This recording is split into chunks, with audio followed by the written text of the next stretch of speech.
नमस्कार, मैं हूं अंजना और आप देख रहे हैं रीड न्यूज। आइए शुरुआत करते हैं इस वक्त की खास खबर से। खातेगांव विधानसभा क्षेत्र 173 कांग्रेस प्रत्याशी पूर्व मंत्री दीपक जोशी पहुंचे मां नर्मदा के पावन तट। पूर्व मुख्यमंत्री कैलाश जोशी के पुत्र पूर्व मंत्री दीपक जोशी कांग्रेस पार्टी के अधिकृत प्रत्याशी घोषित होने के बाद पहली बार अपनी विधानसभा सीट कन्नौद खातेगांव पहुंचे, जहां खातेगांव में उन्हें भारी विरोध का सामना करना पड़ा। इसी बीच दीपक जोशी ने भी दिलेरी दिखाते हुए विरोध कर रहे लोगों के बीच में जाकर उनसे चर्चा की। इसके बाद दीपक जोशी मां नर्मदा के नाभि तीर्थ नेमावर में पहुंचकर मां नर्मदा व भगवान सिद्धनाथ की पूजा अर्चना कर अपनी सुशासन यात्रा का आगाज कर विशाल काफिले के साथ नेमावर में रेत नाका स्थित रेंगा कारकू की प्रतिमा पर माल्यार्पण कर बिजबाड़ विजेश्वर के लिए रवाना हुए।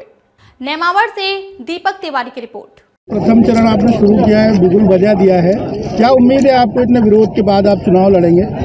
देखिए, मुझे कांग्रेस पार्टी जो इस देश की सबसे पुरानी पार्टी है, जिसको इसके देश की स्थापना में बहुत बड़ा योगदान है, उस पार्टी ने प्रत्याशी बनाकर खातेगांव कन्नौद विधानसभा क्षेत्र में भेजा है। जहाँ तक विरोध की बात है, पहले दिन भी मेरे पोस्टर लगे थे, उस पर किसी छापने वाले का नाम नहीं था। बाद में आज भी नारे लगाने वाले लोग जो हैं वो कोई कांग्रेस के पदाधिकारी नहीं है। और दूसरा, हम ये मानते हैं कि हमारे यहाँ कोई भी अच्छा काम करने निकलते हैं तो हमारी बहन बेटियाँ, हमारे बड़े बुजुर्ग हमारी नज़र उतारते हैं। तो आज मेरी नज़र उतारी गई, उसके बाद में एक अच्छे कार्यक्रम के लिए देखिए कन्नौद खातेगांव क्षेत्र देवास जिले का हमारा अंतिम छोर का गाँव है, लेकिन अध्यात्म की दृष्टि से हम इसे उज्जैन से कम नहीं मानते, क्योंकि बाबा सिद्धेश्वर के बाद हम जैन संत की तपोभूमि भी ये है। बहुत से हमारे ऋषि मुनियों की तपोभूमि रही मां नर्मदा का नाभि स्थल है, जिसे हम अपनी जीवनदायिनी कहते हैं मध्य प्रदेश की।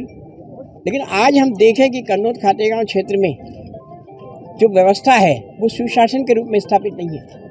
ये नेमावर आज पूरे विश्व के नक्शे पर अगर कहीं प्रदर्शित हुआ तो नेमावर का एक कांड के कारण, और वो कांड कहीं न कहीं शासन की लापरवाहियों से हुआ था। 5 बच्चे लापता हुए, 1 महीने तक उनको खोजा नहीं गया। उन्हीं के परिवार की एक बच्ची ने जब लगातार प्रयत्न किया तब वो लाशें कहीं न कहीं रेत से, नर्मदा माँ की रेत से निकली। ऐसे दृष्टिकोण में माँ की इस कोख को छलनी करने का काम शासन में बैठे नुमाइंदों ने किया, चाहे वो रेत को निकाल कर या नेमावर जिसे कांड करके। तो आज हम देखते हैं कि यहाँ सुशासन की बहुत ज़रूरत है। सुशासन की स्थापना करना हमारा पहला कर्तव्य है। दूसरा, सम्मानीय कुंडल जी मेरे साथ बैठे हैं, आज से 20 साल पहले ये विधायक थे। तब जो कॉलेज, जो स्कूल उन्होंने स्थापित किया था, उसके बाद जो अस्पताल उन्होंने स्थापित किया था, उसमें एक भी ईंट विगत 20 सालों में नहीं लगी। यहाँ ना स्वास्थ्य है, ना शिक्षा है, ना रोजगार है। ऐसे दृष्टिकोण में हमारे जो किसान भाई हैं, जो छोटी जोत के हैं, परिवार बढ़ रहे हैं। आज परिवार बढ़ने के कारण कहीं न कहीं उनको रोजगार की आवश्यकता है।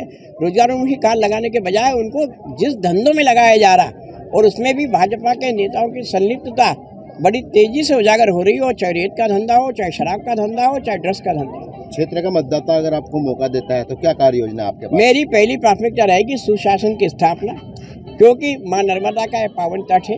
इस पावन तट से हम पूरे देश को अध्यात्म का संदेश दे सकते हैं। और भारतीय संस्कृति हमेशा सर्वे भूमितो सुखिनः सर्वे सन्तु निरामयः में कामना करने वाली है।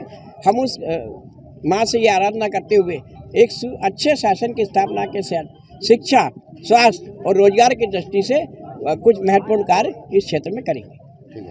अब तक के लिए बस इतना ही, फिर मिलते हैं एक ऐसे ही खास खबर के साथ। तब तक के लिए नमस्कार और बने रहें रीड न्यूज पर।